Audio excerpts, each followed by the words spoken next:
बिस्मिल्लाहिर्रहमानिर्रहीम। अस्सलामुअलैकुम। हमारे चैनल में खुश आमदीद। नाजरीन, आज आपके लिए मैं इंतहाई खौफनाक, सनसनीखेज और दिलचस्प कहानी लेकर आई हूँ। लेकिन कहानी शुरू करने से पहले आपसे गुजारिश है कि अगर आप हमारे चैनल पर नए हैं तो हमारे चैनल को ज़रूर सब्सक्राइब कीजिए ताकि आपको हमारी वीडियो सबसे पहले मिलें। वो भाग रहा था। उसके पीछे एक हुजूम था जो शोर मचाता हुआ भाग रहा था। उसका नाम तरवेदी था और वो एक चोर था। अभी उसने मार्केट में एक सनार की दुकान से चोरी की कोशिश की, मगर दुकानदार ने ऐन वक्त पर उसको पकड़ लिया। वो जवान था और दुकानदार अधेड़ उम्र का था, लिहाजा तरवेदी ने उसे धक्का देकर अपने आप को उसकी गिरफ्त से छुड़ा लिया और सर पर पैर रखकर वहां से भागा। दुकानदार भी चोर चोर चीखता उसके ताक़ुब में दौड़ा। दुकानदार की चोर चोर की सदाएं सुनकर मार्केट में मौजूद बहुत से लोग भी दुकानदार के साथ उसका पीछा करने लगे। एक पुलिस इंस्पेक्टर भी उस वक्त मार्केट में था। वो भी उसके हुजूम में ताक़ुब में भाग रहा था। तरवेदी जानता था कि अगर वो हुजूम के हाथों पकड़ा गया तो फिर उसकी खैर नहीं। लोग उसे मार मार कर अपाहज ज़रूर बना देंगे। लिहाजा वो अभी अपनी जान बचाने के लिए पूरी कुव्वत सर्फ कर रहा था। मजमा भी उसके ताक़ुब में था। तरवेदी जान बचाने के लिए दौड़ रहा था। रात का अंधेरा फैला जाता था। अचानक तरवेदी का पैर फिसला और वो धड़ाम से गिर पड़ा। दिन में होने वाली बारिश की वजह से जगह जगह पानी भरा हुआ था। तरवेदी उस पानी में गिरा था और सर से पैर तक बारिश के पानी में नहा गया। फिर वो उसके साथ ही उठा और दौड़ लगा दी। उसकी टांगें शल हो रही थीं। भागते भागते उसने देखा इंस्पेक्टर और दुकानदार भी अभी तक उसके ताक़ुब में दौड़े चले आ रहे थे। लिहाजा तरवेदी भी तेज भागने लगा। भागते भागते उसने एक मोड़ लिया और एक तंग सी गली में घुस गया। गली में घुसते ही वो एक मकान की दीवार फलांग कर उस घर के अंदर घुस गया। इत्तेफाक से घर का दरवाज़ा खुला था। वो सीधा भागते हुए घर के अंदरूनी हिस्से में पहुंच गया। घर में शायद कोई नहीं था, क्योंकि तरवेदी को अभी तक किसी की आवाज़ महसूस नहीं हुई थी और ना ही कोई नजर आया था। तरवेदी घर का जायज़ा लेने लगा। उसी वक्त उसके कानों में किसी जवान औरत के गाना गाने की आवाज़ आई। आवाज़ उसकी जानिब बढ़ रही थी। तरवेदी ने जल्दी से इस जगह का जायज़ा लिया जहां वो खड़ा था। ये एक बड़ा सा हॉल नुमा कमरा था जो शायद ड्राइंग रूम के तौर पर इस्तेमाल किया जाता था। खिड़कियों और दरवाज़ों पर पर्दे पड़े हुए थे। तरवेदी जल्दी से खिड़की की तरफ बढ़ा जिस पर एक पर्दा पड़ा हुआ था। वो जल्दी से उस पर्दे के पीछे छुप गया। उसी वक्त दरवाजे की चटखी बजी और घर के अंदरूनी हिस्से से एक जवान औरत निकलकर दरवाजे की जानिब बढ़ी और दरवाजे के पास जाकर खड़ी हो गई। कौन है? उस औरत ने दरवाजे के पास जाते हुए पूछा। आंटी, मैं हूँ, आपका पड़ोसी जतिंदर। तरवेदी को दरवाजे के पार से आवाज़ सुनाई दी। हाँ जतिंदर, क्या बात है? उस औरत ने पूछा। आंटी, हमारे मोहल्ले में खतरनाक चोर आ गया है। अभी अभी पुलिस वाले आए थे, सबको खबरदार कर गए हैं। आप भी दरवाज़ा बंद कर लें। दरवाजे के पार से जतिंदर की आवाज़ सुनाई थी। अच्छा, मैं दरवाज़ा बंद कर लेती हूँ, उस औरत ने कहा और दरवाज़ा बंद करके एक कुंडी लगा दी। फिर पलटकर घर के अंदरूनी हिस्से में जाने लगी तो उसकी नज़र खिड़की के पर्दे पर पड़ी। पर्दे के पीछे से तरवेदी के पैर झांक रहे थे। कौन हो तुम? औरत की डरी डरी आवाज़ निकली तो तरवेदी ने जल्दी से पर्दे को हटाया और तेज़ी के साथ औरत की जानिब लपका। औरत उसको देखते ही चीखने के लिए अपना मुंह खोलने वाली थी कि तरवेदी ने आगे बढ़कर उस औरत के मुंह पर अपना मजबूत हाथ रख दिया और कहने लगा, अगर तुमने चीखने की कोशिश की तो मुझसे बुरा कोई नहीं होगा। तरवेदी ने थोड़ा सा दबाव बढ़ाया तो औरत के मुंह से चीख निकली। मैं तुम्हारे मुंह पर से हाथ हटा रहा हूँ, चीखने की कोशिश मत करना। तरवेदी ने फिर औरत से कहा तो उसने इकरार में गर्दन हिला दी। औरत के इकरार के बाद तरवेदी ने आहिस्तगी से अपना हाथ हटाया, मगर अपना खंजर उसके गले पर ही रहने दिया। औरत ने डरे डरे अंदाज में तरवेदी को देखा। कौन हो तुम? औरत ने डरे लहजे में पूछा। अभी लड़के ने तुम्हें बताया था ना, वही हूँ, तरवेदी बोला। तो तुम चोर हो? हूँ तो मैं चोर, मगर ज़रूरत पड़ने पर किसी की जान भी ले सकता हूँ, तरवेदी ने जवाब दिया। तो औरत डरे डरे अंदाज में उसे देखने लगी। घर में और कौन कौन है? तरवेदी ने घर को देखते हुए पूछा। कोई नहीं, मैं और मेरा बच्चा, हम दोनों अकेले हैं। बच्चा? कहाँ है तुम्हारा बच्चा? तरवेदी बोला। वो सोफे पर सो रहा है। औरत ने एक सोफे की जानिब इशारा किया तो तरवीदी ने देखा कि एक 1.5-2 साल का मासूम बच्चा सोफे पर बेखबर सो रहा है। ये तस्वीर किसकी है? तरवीदी ने दीवार पर लगी एक बड़ी सी तस्वीर की जानिब देखते हुए कहा, ये मेरे पति दीपक अग्रवाल की तस्वीर है। औरत ने जवाब दिया। क्या नाम है तुम्हारा? तरवेदी ने पूछा। रेखा। रेखा अग्रवाल। औरत, जिसका नाम रेखा अग्रवाल था, उसने जवाब दिया। तुम्हारा पति इस वक्त कहाँ है? वो बॉम्बे गए हैं। रेखा ने जवाब दिया। बॉम्बे क्यों? बिजनेस के सिलसिले में गए हुए हैं। उनकी फूड केमिकल्स की फैक्ट्री है। कब वापस आएगा दीपक? तरवेदी ने पूछा। आज रात को उन्हें वापस आना है, शायद रात की फ्लाइट से वापस आ जाए।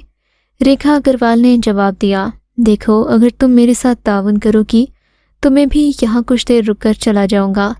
तरवेदी ने उसकी जानिब बढ़ते हुए कहा। मैं जैसा तुम कहोगे वैसा ही करूंगी, बस मेरे पति के आने से पहले पहले यहाँ से चले जाना। रेखा बोली। क्यों? तुम्हारे पति के आने से पहले पहले क्यों? मेरे पति बहुत शकी मिजाज हैं, गुस्से के तेज हैं। रेखा ने जवाब दिया। कब तक आ जाएगा तुम्हारा पति दीपक अग्रवाल? तरवेदी ने पूछा। उनकी फ़्लाइट 11 बजे बॉम्बे एयरपोर्ट से उड़ेगी, यानी रात 1 या 2 बजे तक वो घर आ जाएंगे। रेखा बोली। अभी रात के 7 बज रहे हैं, मैं 2-3 घंटे बाद यहाँ से चला जाऊंगा। तरवेदी बोला और आराम से सोफे पर बैठने लगा तो रेखा चिल्ला उठी। तरवेदी ने तेजी के साथ उसकी गर्दन पर खंजर रखा और पूछा, क्यों चिल्ला रही हो? इन गीले कपड़ों में सोफे पर बैठोगे तो सोफा गीला हो जाएगा। रेखा ने कहा तो तरवेदी ने अपने कपड़ों की जानिब देखा जो कि कीचड़ और पानी से लथपथ थे। तुम्हारा बेडरूम कहाँ है? तरवेदी ने पूछा। मुझे अपने पति का कोई जोड़ा दे दो। तरवेदी कहा। तुम रुको, मैं कपड़े लेकर आती हूँ। रेखा बोली। नहीं, मैं तुम्हारे साथ चलूँगा। तरवेदी ने मशकूक अंदाज में कहा और फिर वो सीढ़ियों से ऊपर की जानिब जाने लगी तो तरवेदी भी उसके पीछे पीछे चलने लगा। ऊपर पहुंचकर रेखा ने एक कमरे का दरवाज़ा खोला, कमरे में दाखिल हो गई। तरवेदी भी उसके पीछे कमरे में दाखिल हो गया। कमरे में दाखिल होकर तरवेदी ने देखा एक बड़ा सा कमरा है जिसके बीच में एक किंग साइज का बेड रखा हुआ है और बेड से दाईं हाथ पर एक बड़ी सी अलमारी है। रेखा अलमारी की जानिब बढ़ी। तरवेदी भी रेखा के पीछे अलमारी की जानिब बढ़ा। रेखा ने अलमारी खोली, कनखियों से तरवेदी को देखा जो रेखा से कुछ फासले पर खड़ा था। उसकी तवज्जो रेखा की जानिब नहीं थी। ये देखकर रेखा ने तरवेदी पर हमला करने की कोशिश की, जिसे उसने फौरन ही नाकाम बना दिया। वो थर थर कांपने लगी क्योंकि तरवेदी के तेवर अच्छे नहीं थे। मुझे माफ़ कर दो, ये तुम्हारी पहली और आखिरी गलती है। अगर आइंदा कोई गलती की तो अच्छा नहीं होगा। मुझसे गलती हो गई, मुझे माफ़ कर दो। ठीक है, कोई साफ जोड़ा निकाल कर दो। तरवेदी बोला। खुद ही निकाल लो। रेखा बोली तो तरवेदी ने अलमारी पर नजर दौड़ाई, एक काली पैंट और टी-शर्ट निकाल ली। तुम्हारे पति की चॉइस तो काफ़ी अच्छी है। तरवेदी कपड़े कंधे पर डालकर नीचे हॉल में आ गया। तरवेदी के आगे रेखा चल रही थी जबकि तरवेदी दाएं हाथ में हथियार थामे हुए था। जबकि हॉल में आने के बाद तरवेदी ने कपड़े कंधे से उतारकर सोफे पर रखे और फिर तब्दील करके सोफे पर बैठने लगा तो तरवेदी की तरफ रेखा ने देखकर कहा, तुम यहाँ कब तक रुकोगे? रेखा ने कुछ देर के बाद ही कहा था, थोड़ी देर और। तरवेदी आराम से सोफे पर बैठते हुए बोला। उसी वक्त दरवाजे की घंटी बजी तो वो उछलकर खड़ा हो गया। इस वक्त कौन आ गया? पता नहीं। तुम्हारा पति तो नहीं आ गया? तरवेदी ने फिर पूछा। उसकी फ्लाइट रात की है, वो आधी रात के बाद आएगा।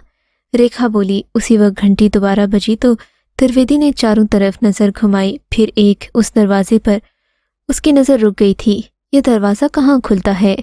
तरवेदी ने दरवाजे की समत इशारा करते हुए कहा, ये किचन है। रेखा बोली तो तरवेदी ने जल्दी से दरवाज़ा खोला और अंदर झांका। वाकई वो किचन था। मैं किचन में तुम्हारे बच्चे के साथ रहूँगा। अगर तुमने आने वालों को मेरे बारे में कुछ बताने की कोशिश की तो।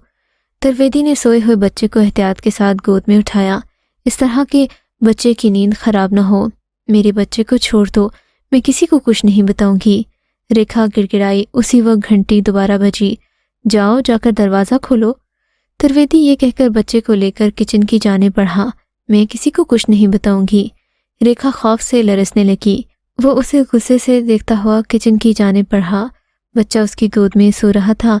त्रिवेदी ने किचन के दरवाजे पर रुकने के बाद रेखा की जानिब देखा और बोला, दरवाज़ा खोलो। त्रिवेदी की बात सुनकर वो मरकजी दरवाजे की जानिब बढ़ी। त्रिवेदी ने आगे बढ़कर किचन का दरवाज़ा बंद किया और हॉल से अपनी आंख टिकाकर बाहर का मंजर देखने लगा। रेखा मरकजी दरवाजे की जानिब बढ़ी और दरवाजे के सामने रुकते हुए बोली, कौन है? पुलिस। रेखा के सवाल के जवाब में बाहर से आवाज़ आई तो रेखा ने डरते डरते मुड़कर किचन की जानिब देखा। किचन के हॉल से त्रिवेदी की आंख बाहर का सारा मंजर देख रही थी। रेखा खौफ से लरज़ उठी। उसने गहरी सांस लेकर दरवाजे की कुंडी गिरा दी और दरवाज़ा खोल दिया। दरवाज़ा खोलते ही एक इंस्पेक्टर और एक सब इंस्पेक्टर अंदर दाखिल हुए। रेखा भाभी, कैसी हैं आप? इंस्पेक्टर अंदर दाखिल होते हुए बोला, ठीक हूँ खान भाई।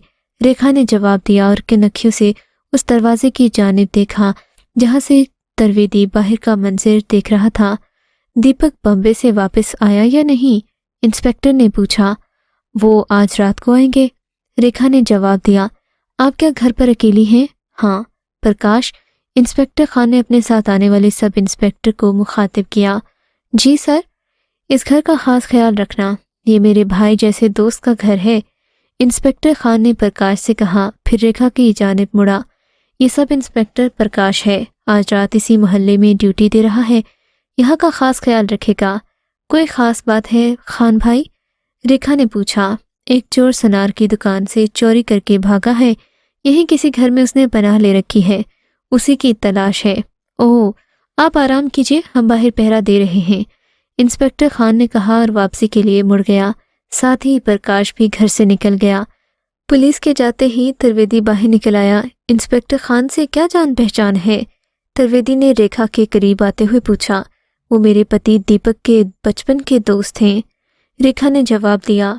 ओह, फिर तो वो दोबारा भी आ सकता है, त्रिवेदी सोचते हुए बोला। त्रिवेदी की बात पर रेखा ने कोई जवाब नहीं दिया। त्रिवेदी सोफे पर बैठ गया। उसने सोते हुए बच्चे को सोफे पर लिटा दिया। अभी थोड़ी ही देर गुजरी थी कि एक बार फिर दरवाजे की घंटी बजने लगी। कौन हो सकता है? त्रिवेदी ने रेखा से पूछा। मुझे क्या पता, रेखा ने जवाब दिया। जाओ जाकर दरवाज़ा खोलो और ध्यान रखना, मैं किचन के दरवाजे के पीछे से सब कुछ देखता रहूंगा, त्रिवेदी ने कहा और एक बार फिर सोते हुए बच्चे को उठाकर किचन की जानिब चल दिया। किचन का दरवाज़ा खोलकर किचन में दाखिल हुआ और दरवाजे के होल से आंख लगाकर बाहर का मंजर देखने लगा। त्रिवेदी के जाने के बाद रेखा भी सोफे से उठी और मरकजी दरवाजे की जानिब चल दी। दरवाजे के पास पहुंचकर उसने पहले किचन की जानिब देखा, फिर दरवाज़ा खोल दिया। दरवाजे पर उसकी पड़ोसन शिखा स्वरूप खड़ी थी। दरवाज़ा खोलते ही शिखा घर के अंदर चली आई। रेखा भी उसके पीछे पीछे चल रही थी और कनखियों से किचन के दरवाजे को देख रही थी जहां त्रिवेदी उसके मासूम बच्चे को ढाल बनाए खड़ा था। अग्रवाल भाई बॉम्बे से आ गए? शिखा ने सोफे पर बैठते हुए कहा। नहीं, आज रात को वापस आ जाएंगे, रेखा ने जवाब दिया। बबलू कहाँ है? शिखा ने रेखा से उसके बेटे के बारे में पूछा। वो बबलू ऊपर सो रहा है, रेखा ने बौखलाकर जवाब दिया। अरे, बबलू को अकेला ऊपर छोड़कर आ गई हो, अगर वो उठ गया तो? शिखा घबराकर सोफे से खड़ी हो गई। मैं अभी ऊपर गई थी, घंटी की आवाज़ सुनकर आ गई हूँ, रेखा बोली तो शिखा ने इत्मीनान का सांस दिया। अरे हाँ रेखा, तुमने सुना हमारे मोहल्ले में कोई चोर घुस आया है, बाहर पुलिस ने चारों तरफ पहरा लगा दिया है, तुम ज़रा मोहतात रहना, शिखा ने कहा। हाँ, इंस्पेक्टर खान भी आए थे, इन्होंने बताया, इसीलिए मैंने सारे दरवाजे और खिड़कियां बंद कर दी हैं, रेखा बोली। हाँ, ये तुमने ठीक किया। तुम कैसे आई? रेखा ने झिझकते हुए जवाब दिया। अरे देखो, बातों ही बातों में मैं बताना भूल गई, कल मेरे घर दुर्गा पूजा है, तुम ज़रूर आना, शिखा बोली। हाँ हाँ, मैं ज़रूर आऊँगी, रेखा भी जल्दी से बोली। अच्छा, मैं चलती हूँ, शिखा ने कहा। हाँ हाँ, मैं ज़रूर आऊँगी, तुम फिक्र नहीं करो। अच्छा, मैं चलती हूँ, तुम ज़रा ध्यान से रहना, शिखा बोली और उठकर बाहर की जानिब चल दी। दरवाजे के पास रुककर किचन की जानिब देखने लगी तो रेखा का दिल ज़ोर ज़ोर से धड़कने लगा। तुम्हारा किचन का दरवाज़ा खुला हुआ है, शिखा ने दरवाजे को गौर से देखते हुए कहा। हाँ, वो मैं बबलू के लिए दूध बना रही थी, इसीलिए शायद खुला रह गया, रेखा जल्दी से बोली। अच्छा, मैं चलती हूँ, कल दुर्गा पूजा में ज़रूर आना, शिखा बोली और वहां से चली गई। शिखा के जाने के बाद रेखा ने सुकून का सांस लिया, दरवाजा बंद किया। उसके जाते ही त्रिवेदी बबलू को सीने से लगाए किचन से निकला तो रेखा ने जल्दी से बबलू को अपनी आगोश में ले लिया। बबलू कसमसा रहा था। रेखा ने देखा, उसकी पीठ पर थपकी दी। वो फिर सो रहा था। रेखा ने एहतियात के साथ उसे सोफे पर लिटा दिया। त्रिवेदी सामने दूसरे सोफे पर बैठ गया। रेखा भी बबलू को थपकने के बाद दूसरे सोफे पर बैठ गई। तुम आखिर कब तक यहाँ रुकोगे? कुछ देर की खामोशी के बाद रेखा ने पूछा। इस वक्त ये घर मेरे लिए सबसे ज़्यादा महफूज है क्योंकि ये इंस्पेक्टर खान के दोस्त का घर है और यहाँ की तलाशी इसलिए नहीं ली जा रही। त्रिवेदी इत्मीनान से बोला, मैं ये पूछ रही हूँ कि तुम कब तक यहाँ रुकोगे? रेखा ने एक बार फिर अपना सवाल दोहराया। बस पुलिस मुतमईन होकर चली जाए तो मैं यहाँ से चला जाऊँगा। त्रिवेदी बोला, अगर पुलिस ने सुबह तक मोहल्ले का पहरा दिया तो फिर क्या होगा? ये तो तुम्हारी किस्मत है। त्रिवेदी इत्मीनान के साथ सोफे से टेक लगाते हुए बोला। रेखा ने तीखी निगाहों से उसे देखा। त्रिवेदी रेखा की तीखी नजरें देखकर मुस्कुराने लगा।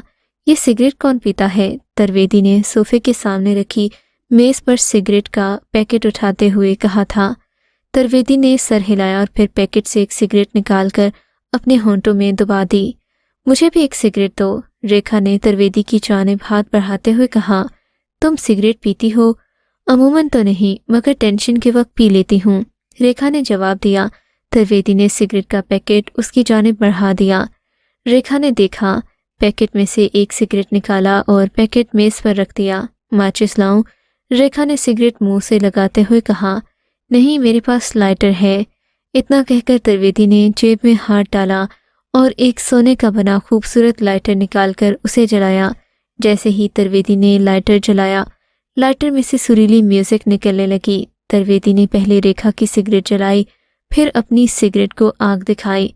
लाइटर तो बहुत खूबसूरत और कीमती मालूम होता है।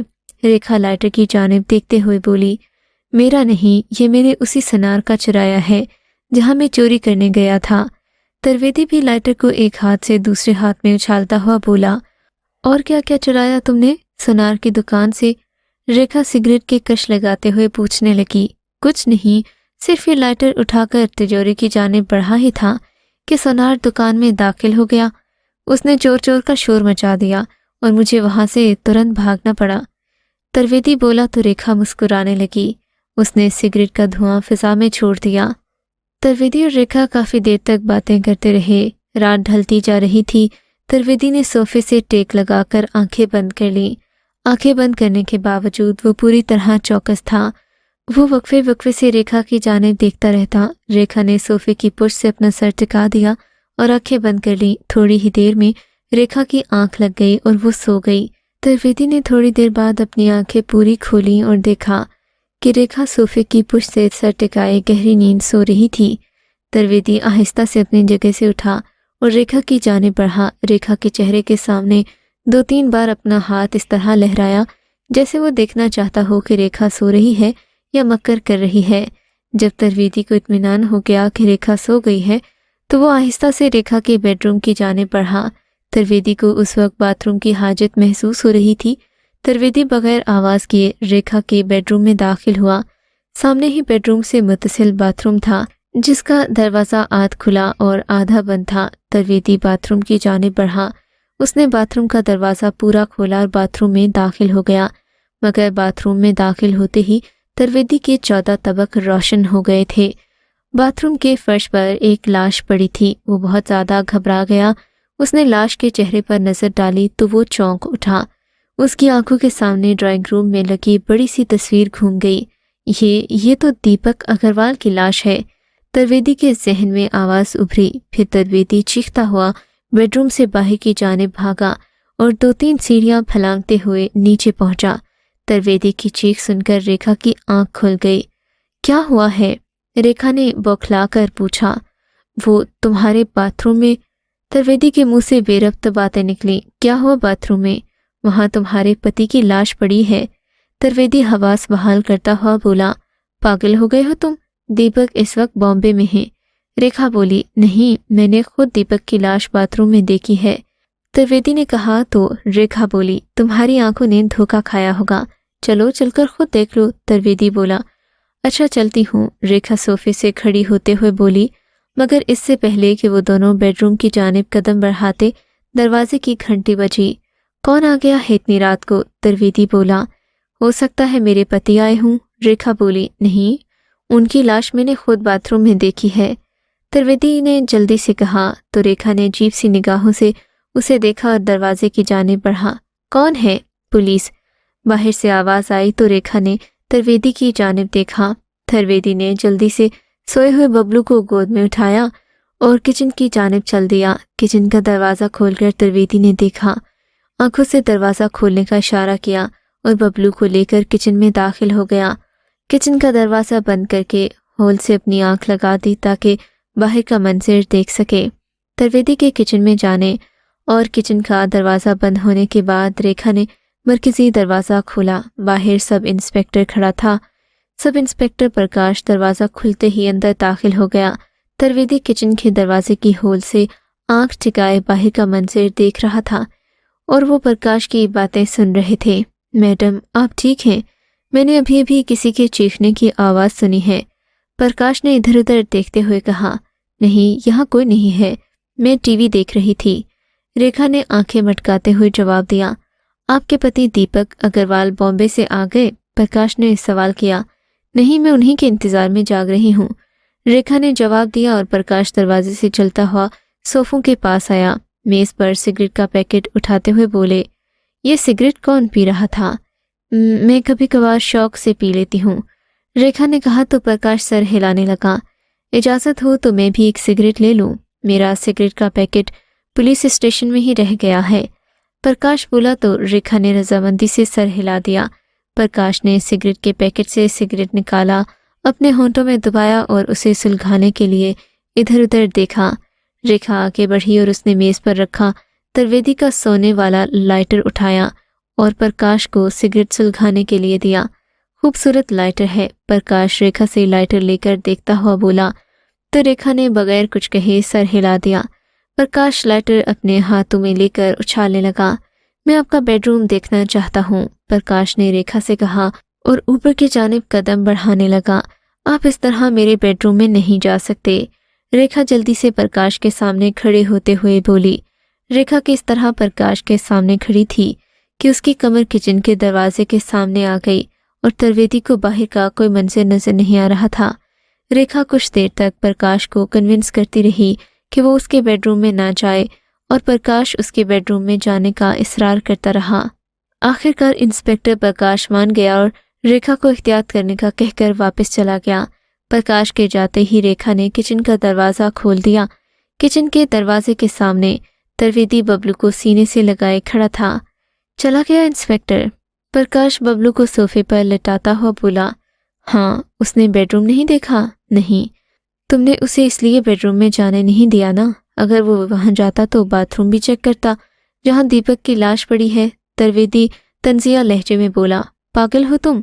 बिल्कुल पागल, दीपक अभी दिल्ली वापस नहीं आए, रेखा ने तेज लहजे में कहा तो त्रिवेदी को रेखा पर गुस्सा आ गया और वो उसकी जानिब बढ़ा, उसे बेडरूम की जानिब खींचने लगा। देखो जाकर अपने पति की लाश देखो, त्रिवेदी ने रेखा का हाथ पकड़ा। देख लेती हूँ, कहाँ है दीपक की लाश? रेखा ने त्रिवेदी से अपना हाथ छुड़ाया और उसके साथ चली गई। त्रिवेदी ने जल्दी से बाथरूम का दरवाज़ा खोला और रेखा से कहने लगा, देखो दीपक की लाश। त्रिवेदी के ये कहने पर रेखा बाथरूम में दाखिल हुई। उसने बाथरूम पर नज़र दौड़ाई, उसे बाथरूम में कोई लाश नज़र नहीं आई। कहाँ है लाश? वो क्या है बाथरूम के फर्श पर? त्रिवेदी ने हाथ से इशारे से कहा और फिर चौंक कर बाथरूम में देखा। ये क्या, वो लाश कहाँ गई? वो भी खुद बौखला गया था। तुम्हारी आंख का धोखा है, यहाँ कोई लाश नहीं है, राम कसम मैंने खुद देखी थी, यहीं पड़ी थी लाश। त्रिवेदी ने बौखला कर हाथ के इशारे से उस जगह की निशानदेही की जहां लाश पड़ी थी। तुम्हारा दिमाग खराब हो गया है, तुम पागल हो गए हो, रेखा बोली और बाथरूम से निकलकर बेडरूम में आ गई, जहां के बेडरूम से निकलकर नीचे की जानिब जाने लगी। त्रिवेदी कुछ देर बाथरूम में खड़ा सोचता रहा, फिर वो भी बाथरूम से निकल आया और रेखा के पीछे नीचे की जानिब चल दिया। नीचे पहुंचकर वो सोफे पर बैठ गई और त्रिवेदी सीढ़ियों के पास खड़ा था। तरवेदी के चेहरे पर कशमकश के इजहार नुमाया थे। वो कभी रेखा को देखता और कभी ऊपर बेडरूम के दरवाजे पर नजर डालता, फिर सोचों में गुम हो जाता। उसकी समझ में नहीं आ रहा था कि आखिर दीपक अग्रवाल की लाश कहाँ गई। उसने पूरे होशो हवास में दीपक की लाश बाथरूम के टब के पास पड़ी देखी थी और अब लाश वहां नहीं थी। तरवेदी सोच रहा था। उसी वक्त फोन की घंटी ने खामोश फिजा में इर्ताश बर्पा कर दिया। जो टेलीफोन के पास ही बैठी थी, उसने टेलीफोन का क्रेडल उठाया। हेलो, रेखा फोन उठाकर बोली। इससे पहले कि रेखा फोन पर कुछ बोलती, तरवेदी तेजी के साथ आगे बढ़ा। उसने रेखा के हाथ से फोन छीन लिया। उसके मुंह से हल्की सी चीख निकली। उसने फौरन ही, खबरदार, मुझसे पूछे बगैर कोई फोन नहीं उठाना। मैंने बेख्याली में फोन उठा लिया, रेखा ने कहा। तरवेदी उसे गहरी नजरों से देखता सीढ़ियों से नीचे उतरा और सोफे पर बबलू के सरहाने बैठ गया। उसके माथे पर सोच की गहरी शिकनें नुमायां होने लगी। कितनी ही देर तरवेदी एक ही पोजीशन में बैठा देख रहा था कि अचानक फिर से दरवाजे की घंटी बजी। तरवेदी चौंक उठा। इस वक्त कौन आ सकता है? तरवेदी ने रेखा से पूछा। शायद मेरे पति दीपक आए हों। तुम्हारा पति मर चुका है, शायद तुमने ही उसे मारा है। मैंने उसकी लाश अपनी आंखों से देखी है। तरवेदी बोला। पागल हो गए हो क्या? खुद अपनी आंखों से तुमने बाथरूम देखा है, वहां कोई लाश नहीं थी। अगर तुमने अपनी आंखों से उसकी लाश देखी थी तो फिर वो गायब कहाँ हो गई? रेखा बोली तो तरवेदी से कुछ जवाब नहीं बन पड़ा। वो सिर्फ गहरी नजरों से उसे देखे जा रहा था। उसके चेहरे पर बेचैनी की सी कैफियत थी, जैसे कोई बात उसकी समझ में न आ रही हो।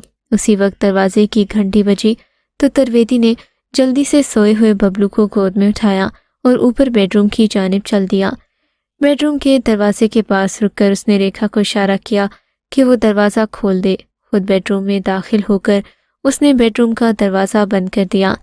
जैसे ही तरवेदी ने बेडरूम का दरवाज़ा बंद किया, रेखा ने मरकजी दरवाज़ा खोल दिया।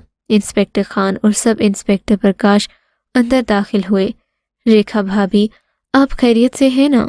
इंस्पेक्टर खान ने अंदर दाखिल होने के बाद रेखा से पूछा। साथ ही इंस्पेक्टर खान की आंखें सर्च लाइट की तरह चारों तरफ गर्दिश करने लगीं, जैसे वो घर में किसी की गैर मामूली बात का जायजा ले रहे हों। जी, मैं बिल्कुल ठीक हूँ, रेखा ने जवाब दिया। आप फ़ोन पर चीखी क्यों थी? इंस्पेक्टर खान ने पूछा। फ़ोन पर मैं चीखी थी? रेखा ने हैरानगी से पूछा। अभी मैंने फ़ोन किया था तो आपने हेलो कहा, फिर आपकी हल्की सी चीख सुनाई थी। फ़ोन का राब्ता मुनक़ते हो गया।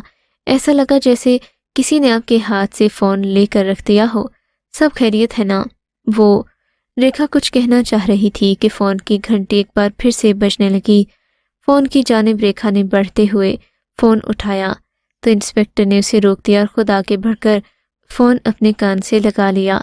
हेलो, इंस्पेक्टर खान फ़ोन कान से लगाते हुए बोले। जी हाँ, ये दीपक अग्रवाल ही का घर है। आप कौन? दूसरी जानिब बात सुनकर इंस्पेक्टर खान बोल उठे। अच्छा, बॉम्बे से कॉल है? जी कहिए। जी, दीपक तो बॉम्बे में है। दूसरी जानिब से शायद दीपक से बात करने की ख्वाहिश का इजहार हुआ तो इंस्पेक्टर खान बोले। अच्छा, दीपक दोपहर की फ़्लाइट से दिल्ली रवाना हो गया, मगर वो अभी तक घर नहीं पहुंचा। इंस्पेक्टर खान दूसरी जानिब की बात सुनकर बोल उठे। आपने खुद दोपहर की फ़्लाइट में दीपक को सवार करवाया।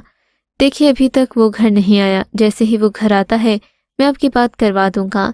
इंस्पेक्टर खान ने इतना कहा और रिसीवर क्रेडल पर रख दिया। फ़ोन पर बात करने के बाद इंस्पेक्टर खान की कुशादा पेशानी पर बल पड़ने लगे। ऐसा लगता था जैसे वो किसी गहरी सोच में डूबे हुए हैं। क्या बात है सर, किसका फ़ोन था? फ़ोन रखने के बाद सब इंस्पेक्टर प्रकाश ने इंस्पेक्टर खान से पूछा। बॉम्बे से कॉल थी, दीपक से बात करना चाह रहे थे। इंस्पेक्टर खान सोचते हुए बोला। मगर दीपक तो बॉम्बे में है। रेखा इंस्पेक्टर खान की बात सुनकर बोल उठी। दीपक दोपहर की फ़्लाइट से दिल्ली के लिए रवाना हो चुका है। इंस्पेक्टर खान रेखा की बात सुनकर बोले। तो फिर दीपक कहाँ रह गए? प्रकाश रेखा और इंस्पेक्टर की बात सुनने के बाद सोचते हुए बोला। यही बात तो मैं सोच रहा हूँ। अगर दीपक दोपहर को बॉम्बे से रवाना हुआ है तो उसे शाम 6-7 बजे तक घर आ जाना चाहिए था। इंस्पेक्टर खान ने जवाब दिया। फिर कुछ सोचने के बाद बोले। मैं दीपक के मोबाइल पर फ़ोन करता हूँ। इतना कहकर वो नंबर मिलाने लगे। कुछ ही देर के बाद इन्होंने मोबाइल ऑफ कर दिया। दीपक का मोबाइल बंद आ रहा है। इंस्पेक्टर खान ने परेशानी से माथा रगड़ते हुए कहा था, न जाने दीपक कहाँ है। मैं बताता हूँ दीपक कहाँ है। अचानक ऊपर के बेडरूम से तरवेदी हाथ में पिस्तौल लिए बबलू को कांधे से लगाए बेडरूम से निकला और सीढ़ियों से नीचे उतरा। तरवेदी तुम? इंस्पेक्टर खान ने अपना पिस्तौल निकालने की कोशिश की। नहीं इंस्पेक्टर खान, ये गलती ना कीजिए। तरवेदी पिस्तौल लहराकर आते हुए बोला। उसने बबलू को सोफे पर लिटा दिया, खुद इंस्पेक्टर के सामने खड़ा हो गया। तरवेदी, खुद को कानून के हवाले कर दो वरना तुम बचकर नहीं जा सकते। मैं अभी इसी वक्त खुद को कानून के हवाले करता हूँ, मगर आप मुझे गारंटी देते हैं कि मेरे साथ कोई ज्यादती नहीं होगी। तरवेदी एक एक लफ्ज चबाते हुए बोला। मैं गारंटी देता हूँ तुम्हारे साथ किसी किस्म की ज्यादती नहीं होगी, मगर तुम्हें अपने साथ किस किस्म की ज्यादती का खतरा है? इंस्पेक्टर खान ने पहले तरवेदी की बात का जवाब दिया, फिर हैरत से पूछा। मैं एक चोर हूँ और चोरी मेरा काम है, मगर मुझे खतरा है कि यहाँ मुझे खून के जुर्म में फंसा दिया जाएगा। तरवेदी बोला। किसका खून? दीपक अग्रवाल का खून। मैंने दीपक की लाश बेडरूम से मुल्हिक एक बाथरूम में अपनी आंखों से देखी थी, मगर अब वो लाश वहां नहीं है। लाश वहां नहीं? कहाँ गई?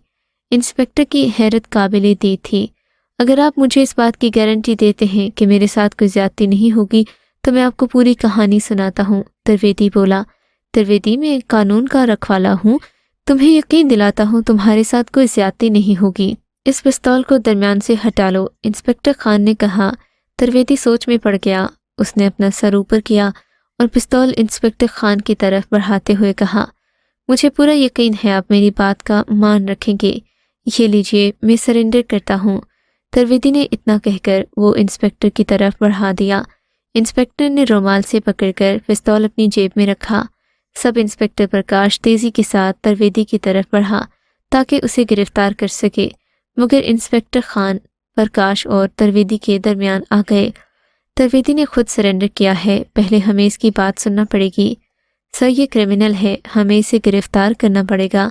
हो सकता है दीपक का कत्ल भी इसी ने किया हो, फिर भी हमें तरवेदी की बात सुनना होगी। इंस्पेक्टर खान प्रकाश से बोले और फिर तरवेदी की तरफ मुतवज्जे हो गए। कहो तरवेदी, तुम क्या कहना चाहते हो? सर, आज जब मैं आनंद राज सुनार की दुकान में चोरी की नीयत से दाखिल हुआ, वहां चोरी करने में मैं नाकाम रहा। मेरे चोरी करने से पहले ही आनंद राज वहां आ गए। इन्होंने चोर चोर की आवाज़ें लगाना शुरू कर दी और मैं वहां से भागा। आनंद राज भी मेरे पीछे चोर चोर चीखते हुए भागने लगे। उनकी आवाज़ सुनकर मार्केट में बाकी लोग भी मेरा ताक़ुब करने लगे। मैं जान बचाने के लिए भाग तो रहा था, मगर मुझे महसूस हुआ जैसे मैं ज़्यादा देर तक भाग नहीं सकता। तब मैं इस घर में दाखिल हुआ। मेरे घर में घुसने के बाद मैंने देखा ये औरत दरवाजे में खड़ी मोहल्ले के किसी लड़के से बात कर रही थी। वो लड़का इस औरत को मेरे मुतालिक बता रहा था। जब वो लड़का चला गया तो ये औरत दरवाज़ा बंद करके इस कमरे में आई। मैंने इसे काबू कर लिया, कहा कि किसी को मत बताए कि मैं यहाँ हूँ। इसने मेरी बात मान ली। मैंने इसके पति के मुतालिक पूछा। इसने बताया कि वो बॉम्बे गया हुआ है, आधी रात को वापस आएगा। तब तक मैं किचन में छुपा हुआ था। इसने मुझे गीले कीचड़ ज़दा कपड़े तब्दील करने के लिए दीपक के कपड़े दिए। फिर उसके बाद मैंने और इसने सिगरेट पी। इन सोफ़ों पर बैठे बैठे हम दोनों सो गए। तब मेरी आंख खुली, मैंने देखा ये औरत सो रही है। मैं बाथरूम गया, लेकिन वहाँ पर मैंने दीपक अग्रवाल की लाश देखी। क्या अभी भी लाश बाथरूम में है? इंस्पेक्टर ने कहा और फिर उसका हाथ पकड़कर बाथरूम में ले जाने लगे। अब वो वहाँ नहीं है। पागल शख्स है ये, इसने मुझे यरगमाल बनाकर रखा और अजीब अजीब बातें कर रहा था। रेखा अचानक चीखने लगी। सर, ये झूठी कहानी बना रहा है, हमें इसे गिरफ्तार कर लेना चाहिए। इंस्पेक्टर ने कहा। तरवेदी, अगर तुमने दीपक की लाश देखी है तो फिर वो कहाँ गई? लाश यहाँ है सर। घर के बैरूनी दरवाजे के पास से आवाज़ आई तो सबने चौंक कर उसकी जानिब देखा, जहाँ 2 पुलिस वाले एक स्ट्रेचर पर लाश रखे घर में दाखिल हुए। मिसेस अग्रवाल, प्लीज़ आइए और ज़रा इस लाश को शनाख्त कीजिए। रेखा फटी फटी आंखों से लाश के करीब गई। पुलिस वाले ने लाश की मुंह से चादर हटाया। रेखा लाश देखते ही चीख पड़ी और अपने शौहर से लिपटकर रोने लगी। यही लाश थी जो मैंने बाथरूम में देखी थी। तुमने मेरे दीपक का कत्ल किया है, रेखा चिल्लाने लगी। जबकि तरवेदी का जवाब सुनकर इंस्पेक्टर बेडरूम की जानिब बढ़ गए और बाथरूम का मुआयना करने लगे। उसके बाद वो बेडरूम के बेड के पास पहुंचे और वहां का जायजा लेने लगे। उनकी नज़र ड्रेसिंग टेबल पर पड़ी जहां सुर्ख रंग का कार्ड छुपाए जाने के बावजूद झांक रहा था। इन्होंने वो कार्ड निकाला जो कि काफ़ी अंदर था और फिर उन्हें एक पिन भी नज़र आई जो ड्रेसिंग टेबल पर थी। उस पिन की मदद से इस कार्ड को ड्रेसिंग टेबल के नीचे से निकाला। वो उसे पढ़ने लगे। वो जहाज़ का बोर्डिंग था जिस पर वाज़ेह तौर पर दीपक का नाम, तारीख और वक्त लिखा था। इसका मतलब है दीपक घर आ गया था। इंस्पेक्टर ने सोचा, फिर कार्ड को जेब में रख लिया। त्रिवेदी, तुम इस आदमी को पहचान सकते हो जो तुम्हारी लाश देखने के बाद यहाँ आया था? इंस्पेक्टर ने त्रिवेदी से पूछा। कौन था वो? वो शख्स इस वक्त इसी कमरे में मौजूद है, त्रिवेदी ने कहा। कौन? आपका सब इंस्पेक्टर प्रकाश। यही शख्स उस वक्त यहाँ आया था। त्रिवेदी ने ड्रामाई अंदाज में प्रकाश की जानिब इशारा करते हुए कहा। यह क्या बकवास कर रहा है? त्रिवेदी के इल्ज़ाम पर प्रकाश भड़क उठा। सर, मैं सिर्फ एक मर्तबा आपके साथ यहाँ आया था। त्रिवेदी, तुम्हें यकीन है वो शख्स इंस्पेक्टर प्रकाश था? जी सर, मुझे 100% यकीन था। सर, ये झूठ बोल रहा है। त्रिवेदी और इंस्पेक्टर के दरमियान बहस छिड़ गई। मैं तो इसे पहली बार देख रहा हूँ। ये शख्स झूठ बोल रहा है। सर, ये देखिए, लाश के हाथ में कुछ है। एक पुलिस वाला दीपक की लाश के पास बैठा बोल उठा। इन्होंने मिलकर त्रिवेदी की मुट्ठी खोली तो उसमें किसी जेब का कपड़ा था। इंस्पेक्टर ने वो कपड़ा उठाया। कोई पहचानता है इस कपड़े को? इंस्पेक्टर खान ने सब लोगों को वो कपड़ा दिखाते हुए पूछा। यह कपड़ा तो मेरी इस कमीज की जेब का है जो मैंने यहाँ उतार कर रखी थी। त्रिवेदी बौखला कर बोला और सोफे के नीचे से अपने कीचड़ ज़दा कपड़े निकाले। उन्हें खोलकर देखने लगा। इंस्पेक्टर ने आगे बढ़कर त्रिवेदी से उसकी कीचड़ लगी कमीज ले ली और उसे देखने लगे। ये जेब इसी कमीज की है। इंस्पेक्टर खान ने जेब का कपड़ा मिलाते हुए कहा। सर, इससे साबित हो गया कि दीपक अग्रवाल का खून इसी ने किया है। इंस्पेक्टर ने एक लंबी सांस भरी और कुछ सोचने लगे। सर, आप क्या सोच रहे हैं? इसी कत्ल के मुतालिक सोच रहा हूँ। इस वक्त मेरे सामने दो कहानियां हैं। एक कहानी जो लाश सुना रही है और एक कहानी जो मिस्टर त्रिवेदी सुना रहे हैं। सच्ची कहानी कौन सी है ये मालूम करना है। सर, त्रिवेदी झूठ बोल रहा है। लाश के हाथों में त्रिवेदी की कमीज का कपड़ा होने का मतलब यही है कि बाहर त्रिवेदी और अग्रवाल की लड़ाई हुई। त्रिवेदी ने अग्रवाल का गला दबाकर इन्हें मार दिया और अब ये झूठी कहानी सुना रहा है। इस बात पर त्रिवेदी भी भड़क उठा। मैं चोर हूँ मगर कातिल नहीं हूँ। भाभी, दीपक को आपने आखिरी बार कब देखा था? 2 दिन पहले जब वो बॉम्बे जा रहे थे। रेखा ने अपनी आंखों से आंसू पोंछते हुए जवाब दिया। अगर दीपक जिंदा इस घर में वापस नहीं आया तो उसका ये बोर्डिंग पास आपके बेडरूम में कैसे आया? मैं नहीं जानती ये कहाँ से आया, रेखा ने रोते हुए कहा। हो सकता है जिस तरह त्रिवेदी की कमीज की जेब फाड़कर मिस्टर अग्रवाल के हाथ में आ गई थी, इसी तरह मिस्टर अग्रवाल का बोर्डिंग कार्ड त्रिवेदी के हाथ लग गया हो। त्रिवेदी ने अपनी कहानी सच साबित करने के लिए खुद ही बोर्डिंग कार्ड बेडरूम में गिरा दिया हो। सब इंस्पेक्टर प्रकाश जल्दी से बोले। हाँ, सही कह रहे हो। इंस्पेक्टर ने प्रकाश की बात सुनकर जवाब दिया। इंस्पेक्टर खान ने त्रिवेदी को हथकड़ी लगाने का हुक्म दिया। मिस्टर त्रिवेदी, तुम्हें मिस्टर दीपक अग्रवाल के कत्ल के जुर्म में गिरफ्तार करता हूँ। मैंने कोई कत्ल नहीं किया। त्रिवेदी चीखने लगा। अब जो कुछ कहना वो अदालत में कहना। इतना कहकर इंस्पेक्टर ने सिपाही माँ को इशारा किया। उसने आगे बढ़कर त्रिवेदी के हाथ में हथकड़ी डाल दी। चलते चलते इंस्पेक्टर खान ने अपनी जेब से सिगरेट निकाली और मुंह से लगा ली। सिगरेट जलाने के लिए लाइटर या माचिस ढूंढने लगे। शायद मैं अपना लाइटर पुलिस स्टेशन में भूल आया हूँ। इंस्पेक्टर खान ने अपनी जेबें टटोलते हुए कहा। प्रकाश, तुम्हारे पास लाइटर है? इंस्पेक्टर खान ने प्रकाश से कहा। उसने अपनी जेब में हाथ डालकर लाइटर निकाला। लाइटर का बटन दबाया तो लाइटर से शोला बुलंद हुआ और साथ ही मौसीकी भी लाइटर से निकलने लगी। लाइटर की मौसीकी सुनकर त्रिवेदी चौंक उठा। जल्दी से प्रकाश के हाथ से लाइटर छीन लिया। यह क्या बदतमीजी है? प्रकाश ने गुस्से से कहा। यह लाइटर तुम्हारा है? त्रिवेदी ने पूछा। जब मेरे पास है तो मेरा ही है। प्रकाश जजीज हो गया था। सर, ये लाइटर मैंने आनंद राज सुनार की दुकान से चुराया था। सिगरेट पीते हुए यहाँ पर रख दिया। इंस्पेक्टर प्रकाश कह रहे हैं कि ये सिर्फ आपके साथ यहाँ आए, जबकि ये आपके बाद भी आए थे।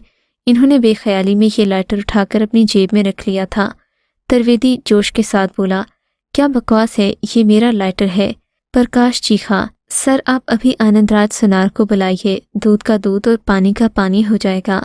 त्रिवेदी जोश में भरा हुआ था। इंस्पेक्टर खान ने त्रिवेदी से लाइटर लिया और इसे गौर से देखने लगे। सर ये मेरा लाइटर है। त्रिवेदी हाथ बढ़ाकर लाइटर इंस्पेक्टर खान से लेना चाहता था, मगर इंस्पेक्टर खान ने अपना हाथ पीछे कर लिया। मांग, सीधे हाथ पर जो तीसरा मकान है वो आनंदराज सुनार का है, ज़रा जल्दी से उसे बुला कर लाओ। इंस्पेक्टर खान की बात सुनकर कांस्टेबल भागते हुए गया। 5 मिनट बाद आनंदराज सुनार के पास वापस आया। आनंदराज एक अधेड़ उम्र का फरबा शख्स था। घर के अंदर दाखिल होते ही इंस्पेक्टर खान के करीब आया और बोला, खैरियत इंस्पेक्टर साहिब, रात गए आपने मुझे बुलाया। माजरत चाहता हूँ, आप बताइए मैं आपकी क्या मदद कर सकता हूँ। जवाबन आनंदराज ने कहा, ज़रा इस लाइटर को पहचानिए, ये आपका लाइटर है। इंस्पेक्टर ने लाइटर आनंदराज की जानिब बढ़ाते हुए कहा, जी सर ये मेरा लाइटर है, जिसे शख्स ने मेरी दुकान से चुराया था। आनंदराज लाइटर को उलट पलट कर देखते हुए बोला, नहीं ये लाइटर मेरा है, मैंने मार्केट से खरीदा था। प्रकाश चीख उठा, मिस्टर आनंद, आप इतने वसूख से कैसे कह सकते हैं कि ये लाइटर आपका है? बहुत आसानी से सर, ये लाइटर मेरी बीवी ने मुझे तोहफे में दिया था। ये देखिए, इस पर बारीक हरफों में लिखा था विद लव आर, और आर से मुराद है रिचा, जो मेरी बीवी का नाम है।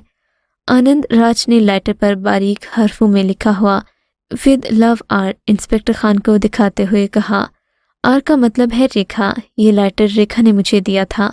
सब इंस्पेक्टर प्रकाश बौखला कर बोला, हाँ ये लाइटर मैंने प्रकाश को गिफ्ट में दिया था।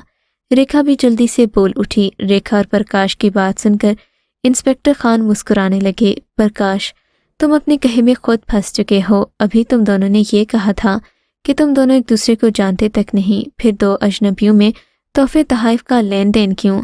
इंस्पेक्टर मुस्कुराते हुए कहने लगे। रेखा और प्रकाश एक दूसरे को परेशानी से देखने लगे। मुझे बेडरूम से सिर्फ बोर्डिंग कार्ड ही नहीं, एक और चीज़ भी मिली है। इंस्पेक्टर खान ने अपने हाथ में एक ब्लैक एंड वाइट तस्वीर दिखाते हुए कहा, ये तस्वीर किसी कॉलेज के पासिंग आउट की है। जब तलबा अपनी तालीम मुकम्मल करके कॉलेज को अलविदा कहते हैं और इनके एजाज़ में अलविदाई पार्टी दी जाती है। इस तस्वीर में रेखा और प्रकाश दोनों साफ नजर आ रहे हैं। इसका मतलब है कि तुम दोनों कॉलेज फ्रेंड हो। इंस्पेक्टर खान बोले, तो क्या हुआ सर, इसका ये मतलब तो नहीं है कि मैंने दीपक को मारा?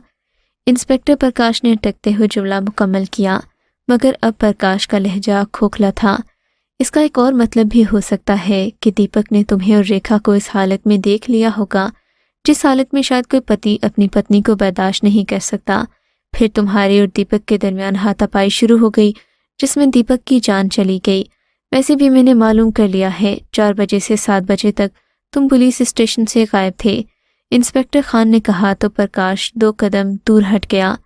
इसे कत्ल के जुर्म में हथकड़ियां लगा दो, इंस्पेक्टर खान ने कांस्टेबल मांग से कहा तो प्रकाश और पीछे हट गया और उसने फुर्ती से अपना पिस्तौल निकाल लिया।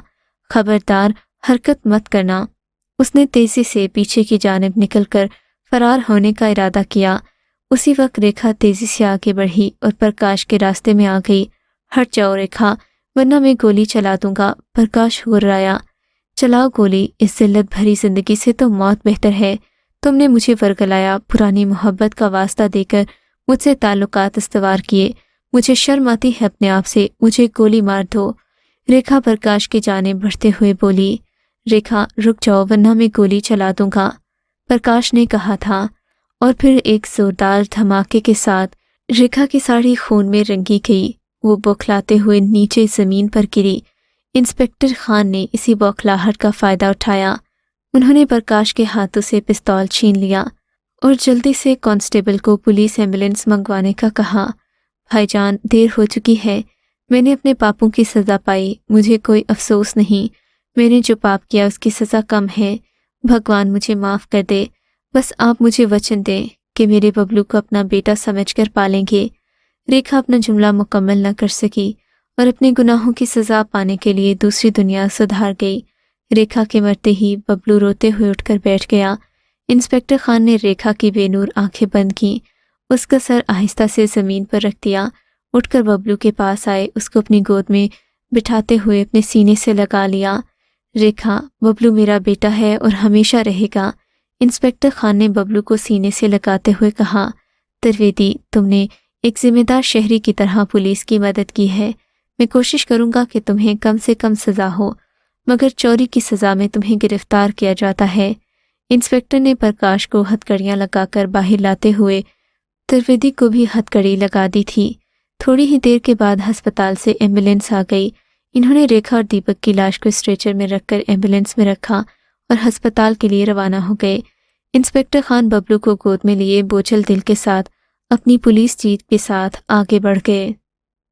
अगर आपको ये कहानी अच्छी लगी है तो इस वीडियो को लाइक कीजिए और इस तरह की मज़ीद वीडियोस देखने के लिए हमारे चैनल को सब्सक्राइब कीजिए। और हाँ, अगर आपकी किसी दोस्त, रिश्तेदार या बहन के साथ खुदा न करे ऐसा कोई वाक़या पेश आया है तो हमें कमेंट सेक्शन में उसके बारे में ज़रूर बताइए।